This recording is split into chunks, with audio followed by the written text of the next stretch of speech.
Good evening. How's everyone doing today? This is Carmen again. Welcome to my channel. Um, Today's topic is going to be real simple. First off, I want to say congratulations to everyone who has graduated and on their way to do their IOE. It's going to be okay. I need you to relax, relate, release. The trainers are awesome. They have thoroughly prepared you for this. So I need you to relax. It's going to be okay. You have all the tools that you need to pass your IOE. Your instructors are there to help you. They're not there to make you fail or want to see you fail. So please ask them as many as questions as you can. If at some point you don't feel like you're getting the answers, just wait until you get to your room and then call someone and ask them to show you where to find the answer in your manual. But don't be discouraged and do not give up. It is really not as bad as it seems. We all are nervous and we all are, some people hate to fail. Like I hate to fail. I hate to miss something. So I get that. I really do get it. And I went through it and I'm still new myself. I'm still at the bottom of the totem pole. So I'm not too far from where you guys are at. So we're all in this together. With that being said, I wish you all the best. It is an awesome career, and I truly enjoy it. Someone asked me today, what are some of the common mistakes we as new flight attendants make? And we all make mistakes. No one is perfect. And like I said, I'm new also. So I'm still learning as you're learning as well. And when I learn something, I try to share it with you guys so that you can learn from my mistakes. But I made plenty of mistakes early on because, again, a lot of things we don't get in training.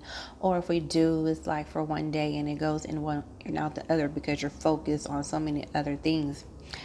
One of the mistakes that I made early on was I didn't know the difference between a hub and an outstation.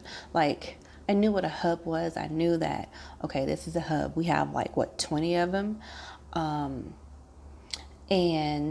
I didn't know what like an outstation was and what I needed to do when you have a RON, remain overnight at an outstation. I didn't know what hubs catered and who didn't cater. And one time I made the mistake of serving a first class meal on Delta because I read my trip sheet wrong, and that meal was put on the plane for the next flight out because Houston does not cater on Delta. And I didn't know that because I'm thinking, okay, Houston is a hub, but Delta is not a hub for Houston, so they don't cater unless it's a RON. And I was just like, oh my God, I can't believe I did this. And I wrote an IOR about it because it was really an honest mistake. So some of the most common mistakes that we make as new flight attendants is learning those little things, and hopefully you're working with someone senior enough where they can explain those to you. So you're going to make mistakes, point blank, period. There's no way from it. Usually when we catch something, if we take over a plane and we see some things, we will look up who that flight crew was and then look at the seniority number, and then someone will send you an email saying, hey, you forgot, or remember to do this, or what have you, because sometimes you really don't know. Sometimes you are rushing. Sometimes, we don't know what the reason is, but we just let you know just in case you don't know. Some of the things that we as flight attendants do, we do for each other, but it's not like it's in the manual, like it's mandatory to do. but it is helpful for the next crew that's taken over your plane. So you always want to make sure that your plane is in a condition to turn over to someone else. Especially if you're going to be delayed, because when we rush on board, because of a delayed flight, we're about to board, and we may not have enough time to go through everything to make sure stuff is where it needs to be. And then if we get on there and stuff is not where it should be, then it throws us off. So I would say pay attention to how you leave your aircraft. Make sure you do what you're supposed to do, which is clean, passenger safety cards, seat belts, trash. If you have to restock the water in the first class, and try to do that if water is on board.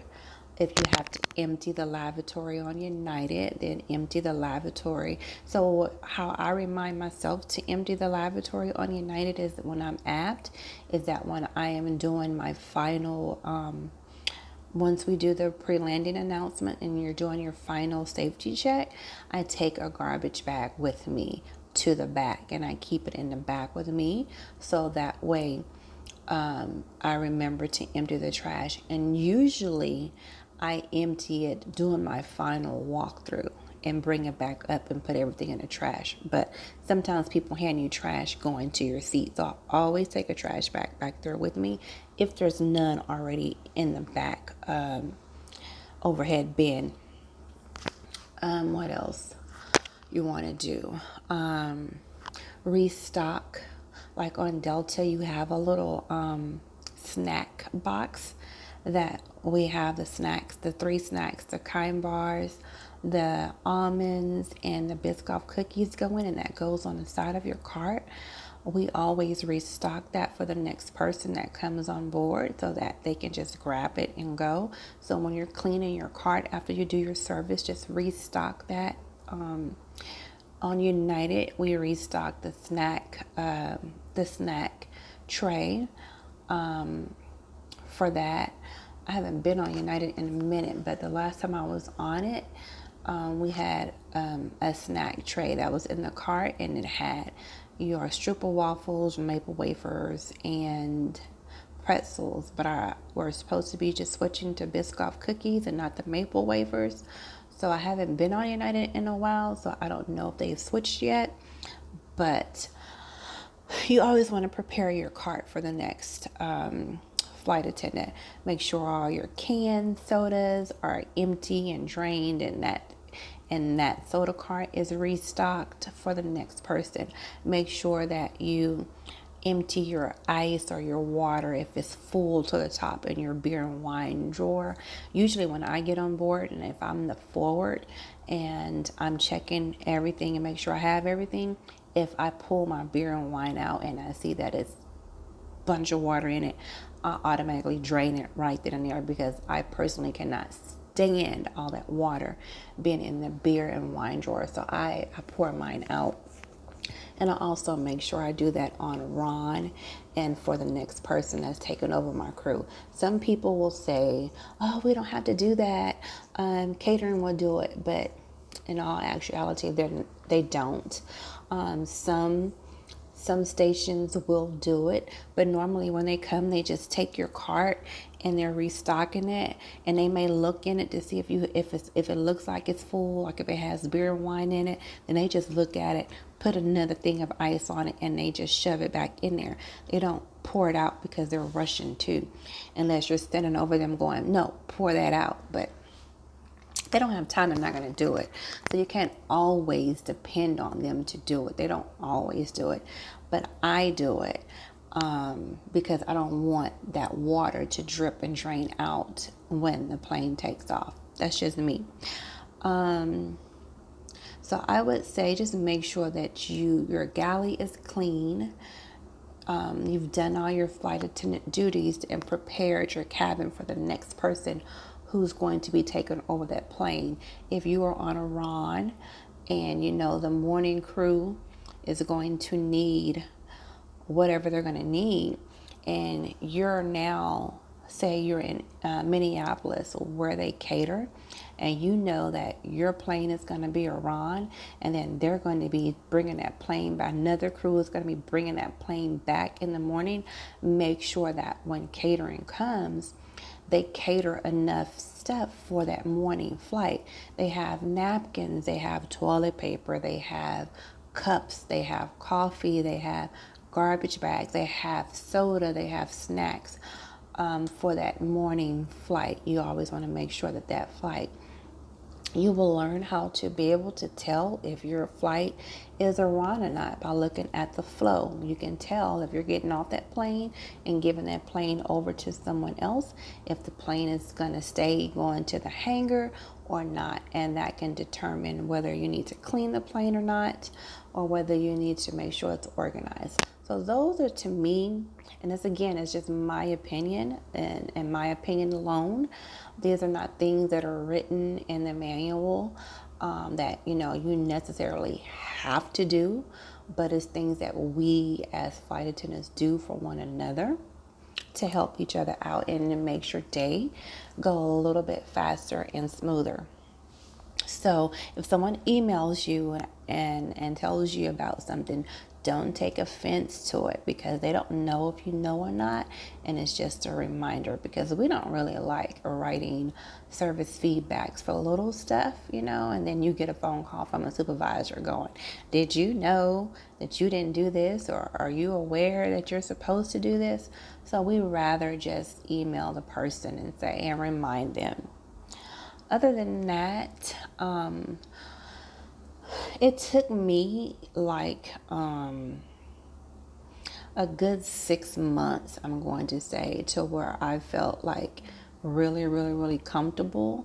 And even then, I think I had a couple of questions, because, like, again, there's some things that you only gonna learn from working with another flight attendant, and you see how they do something, and you're like, oh, I didn't know I can do that. Oh, what have you, you will find what works best for you and what methods work best for you. Everybody works differently. You might work with someone who doesn't do the same thing you do, and that's okay, because it works for them. What else? I like to work smarter, not harder, put it that way. And if it's going to make my flight flow, and I'm not feel like I'm just being pulled from every which way, then I'm gonna do whatever I need to do to make my flight run as smooth as possible.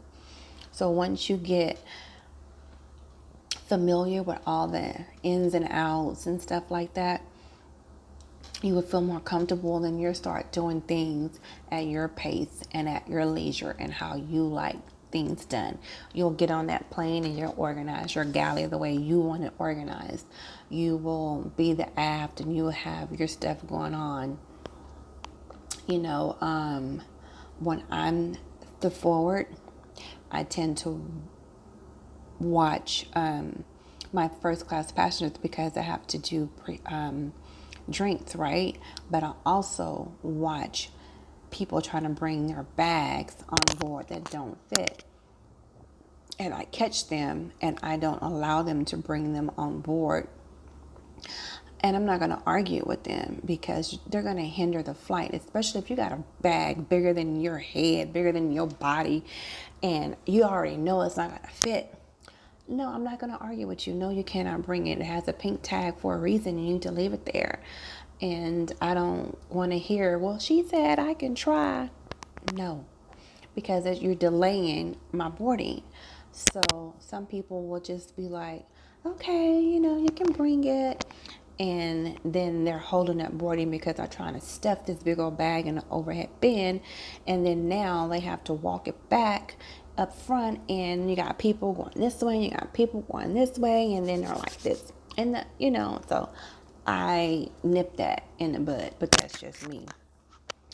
I have people ask all the time, can they go use the restroom in the middle of boarding? And you might be in row 3, 4, 5, and 6, and the restroom is at 20 something, and people are boarding, and now you're going to be trying to come out of the restroom to go all the way to the front. And so I asked them if it's an emergency and if they can just wait until after boarding is complete. That way it's not hindering the boarding, you know. But that's me. I don't mind asking. If they say it's an emergency, then I'll let them go. But I also will make them stay back there in the aisle with me if there's a whole lot of people in the aisleway trying to get seated. And then when it's kind of slow down, I'll let them pass back up. But what else? You have to do what is best for you, and you will find what works for you.